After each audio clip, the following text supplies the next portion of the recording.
प्यारे बच्चों, इस न्यूमेरिकल को तो हम सोल्व करेंगे और इसी से रिलेटेड एक न्यूमेरिकल आपको देंगे जिसे आप करेंगे खुद से सोल्व। तो प्यारे बच्चों, हमें यहां इस न्यूमेरिकल में दे रखा है एथिलीन ग्लाइकोल C2H6O2 के मोल प्रभाज की गणना कीजिए। यदि जलीय विलयन में C2H6O2 बोले तो एथिलीन ग्लाइकोल का 20% द्रव्यमान उपस्थित हो। तो प्यारे बच्चों, हमें यहां पर इस न्यूमेरिकल में एथिलीन ग्लाइकोल बोले तो C2H6O2 का मोल प्रभाज या मोल अंश, मोल फ्रैक्शन को कैलकुलेट करना है। और प्यारे बच्चों, हम यहां पर एथिलीन ग्लाइकोल के मोल प्रभाज के साथ साथ जल का भी मोल प्रभाज या मोल अंश कैलकुलेट करना सीखेंगे। हो सकता है इन फ्यूचर वो आपसे इसके एथिलीन ग्लाइकोल के मोल प्रभाज के साथ साथ जल का भी मोल प्रभाज पूछ ले, तो फिर हम यहां पर जल का भी मोल प्रभाज निकालना सीखेंगे।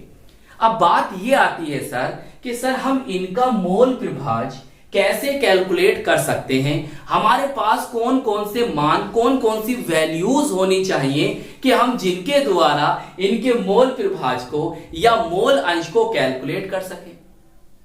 तो प्यारे बच्चों, आपको इन दोनों के मोलों की संख्या पता होनी चाहिए। अगर आपको न्यूमेरिकल में दे रखी है तो कोई प्रॉब्लम नहीं है, आप वहां से लोगे और इनके मोल प्रभाज को कैलकुलेट कर दोगे। अगर आपको न्यूमेरिकल के अंदर मोलों की संख्या नहीं दे रखी है इन दोनों के, तो फिर आपको मोलों की संख्या को कैलकुलेट करना पड़ेगा। तो सर हम कैसे करेंगे? प्यारे बच्चों, अगर आपको ये भी आपका विलय है और ये कौन है? विलायक है। अगर आपको विलय या विलायक के मोलों की संख्या को बताना है तो फिर आपको प्यारे बच्चों जिस पदार्थ की भी मोलों की संख्या को निकालना है, आपको उस पदार्थ का भार या द्रव्यमान, नंबर 2 अणुभार या मोलर द्रव्यमान। कहने का मेरा मतलब यह है कि ये दोनों वैल्यूज, नंबर 1 भार या द्रव्यमान, नंबर 2 अणुभार या मोलर द्रव्यमान, अगर आपको ये दोनों वैल्यूज पता है तो आप किसी भी पदार्थ के मोलों की संख्या को निकाल लेंगे, कैलकुलेट कर लेंगे। चलिए फिर सर, यहां तो हमें ना तो भार दे रखा है, ना फिर मोलों की संख्या पता है, ना अणुभार पता है। प्यारे बच्चों, सब कुछ जो छिपा हुआ है वो इस 20% में छिपा हुआ है। अगर आप इसे समझ जाओगे तो इस न्यूमेरिकल को आप आसानी से सोल्व कर लोगे। चलिए सबसे पहले प्यारे बच्चों इस बात को समझिए। देखो प्यारे बच्चों, इस 20% का मतलब यह है कि 20 ग्राम विलय, और विलय कौन है यहां पर? Ethylene glycol C2H6O2। 20 ग्राम विलय बोले तो 20 ग्राम एथिलीन ग्लाइकोल 100 ग्राम विलयन में घुला है या उपस्थित है या मौजूद है। सही। तो यहां से पता चलता यह है कि भाई 20 ग्राम कौन है? विलय है, और 100 ग्राम कौन है? विलयन है। अब यहां पर हमें विलायक का भी द्रव्यमान चाहिए मोलों की संख्या को कैलकुलेट करने के लिए। तो हम यहां पर प्यारे बच्चों विलायक का द्रव्यमान निकाल सकते हैं। कैसे निकालेंगे भैया? जैसे हम जानते हैं कि विलयन बराबर होता है विलय प्लस विलायक, तो इसी तरह से विलयन का द्रव्यमान बराबर विलय का द्रव्यमान प्लस विलायक का द्रव्यमान। तो विलायक का द्रव्यमान निकालने के लिए प्यारे बच्चों हमें क्या करना होगा? हम विलयन के द्रव्यमान में से विलय का द्रव्यमान घटा देंगे। कितना आ जाएगा? 80 ग्राम। तो ये 80 ग्राम है, ये कौन है? विलायक है। और विलायक कौन है हमारा? यहां पर जल है। से जलीय विलयन है ना, तो विलायक कौन है? जल है। और देखो हमने यहां पर ये बात लिख दी है कि 20 ग्राम एथिलीन ग्लाइकोल 100 ग्राम विलयन में घुला है और 80 ग्राम कौन है? जल है, H2O है। बताओ इतनी बात समझ में आ गई? चलिए अब देखो हमें यहां पर विलय और विलायक के मोलों की संख्या को कैलकुलेट करना होगा। बहुत ध्यान से समझना भाई। विलय आपका ये है, द्रव्यमान कितना आ गया इसका? सर इसका आ गया 20 ग्राम, तो यहां पर लिख दो 20 ग्राम। प्यारे बच्चों, अब हमें इसका मोलर द्रव्यमान या अणुभार कैलकुलेट करना होगा। कैसे करेंगे? बहुत ध्यान समझो। देखो कार्बन कितने हैं?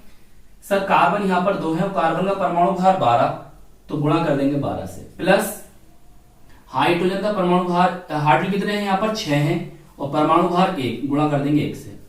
प्लस कितने ऑक्सीजन है, 2 हैं, और ऑक्सीजन का परमाणु भार 16। जब आप इनकी गुणा करोगे, जोड़ोगे, तो आ जाएगा आपका यहाँ पर 62 ग्राम पर मोल। सही, ये इसका मोलर द्रव्यमान या अणुभार होगा। अब देखो हम यहां से इसके मोलों की संख्या निकाल लेंगे। तो मोलों की संख्या निकालने के लिए हमें विलेय का भार और विलेय का अणुभार ही चाहिए, और ये हमारे पास है मौजूद। तो बस क्या करो, यहां पर रख दो। तो मैं आगे कर रहा हूं थोड़ा सा कौन, N2 बराबर प्यारे बच्चों, भार कितना है हमारे पास 20 ग्राम है, और अणुभार हमारे पास कितना है प्यारे बच्चों 62 है। सही, आप थोड़ा काटापीटी कर लेना, मैं इसका डायरेक्ट आंसर लिख रही हूं। कैलकुलेशन तो आपसे करनी आनी चाहिए। 0.322 मोल। सही, ये आ जाएगा। ये आ गया आपके विलेय के मोलों की संख्या। अब देखो विलायक है आपका जल, और जल का द्रव्यमान कितना निकाला आपने 80 ग्राम, तो 80 ग्राम ये आ गया। अब जल का अणुभार, अरे भाई जल का अणुभार कैसे निकालोगे भाई, हाइड्रोजन कितने हैं 2 हैं, परमाणु भार 1, ऑक्सीजन का 16, कितना आ गया 18। तो 18 ग्राम पर मोल इसका अणुभार आ गया। अब देखो इसके मोलों की संख्या भी आप कैलकुलेट करें, यहां पर वैल्यूज देखो, भार कितना है सर 80 ग्राम, और अणुभार कितना है 18। तो भाग करो कितना आ जाएगा प्यारे बच्चों, N1 बराबर आ जाएगा आपका 4.44 मोल। सही, तो मोलों की संख्या याद है, बताइए। सही, देखिए एक बार चेक करें।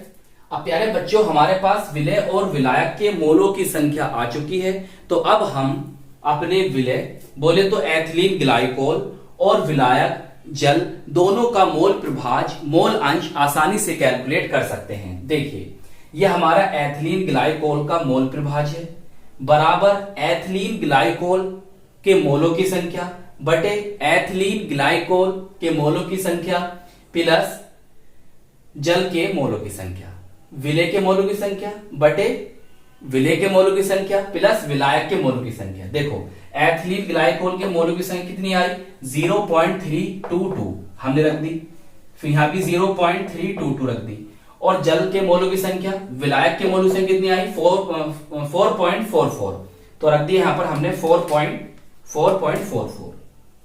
सही, अब देखो इन दोनों को जब आप जोड़ोगे तो इतना बनेगा, और इसे जब भाग करोगे तो प्यारे बच्चों एथिलीन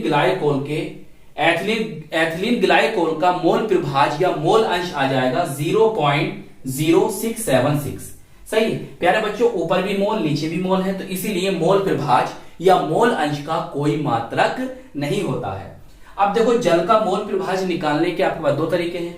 जैसे आपने एथिलीन ग्लाइकोल का मोल प्रभाज को निकाला है, ऐसे आप जल का भी मोल प्रभाज निकाल सकते हैं। बस आपको करना क्या होगा, यहां पर जल के मोलों की संख्या को रखना होगा और नीचे तो सेम रहेगा। या फिर सबसे आसान तरीका यह है कि जल का मोल प्रभाज बराबर 1 माइनस एथिलीन ग्लाइकोल का मोल प्रभाज।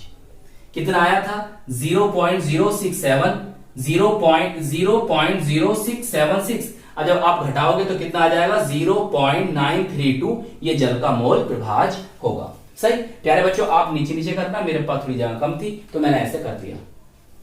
तो चलिए फिर आप प्यारे बच्चों इस न्यूमेरिकल को सोल्व करेंगे, बिल्कुल इसी की तरह से है। आपसे अगर नहीं होता तो आप सर्च कर लेना या मेरे चैनल की प्लेलिस्ट में चले जाना, आपको ये न्यूमेरिकल मिल जाएगा। तो आई होप ये न्यूमेरिकल आपको अच्छी तरह से समझ में आ गया होगा। तो प्यारे बच्चों इस वीडियो को लाइक कीजिएगा, अपने दोस्तों में और अपने साथ के पढ़ने वालों में जरूर शेयर कीजिएगा, और प्यारे बच्चों अपने इस प्यारे से चैनल को सब्सक्राइब कर लीजिएगा। हम मिलेंगे आपको इसकी नेक्स्ट वीडियो में। जय हिंद, जय भारत।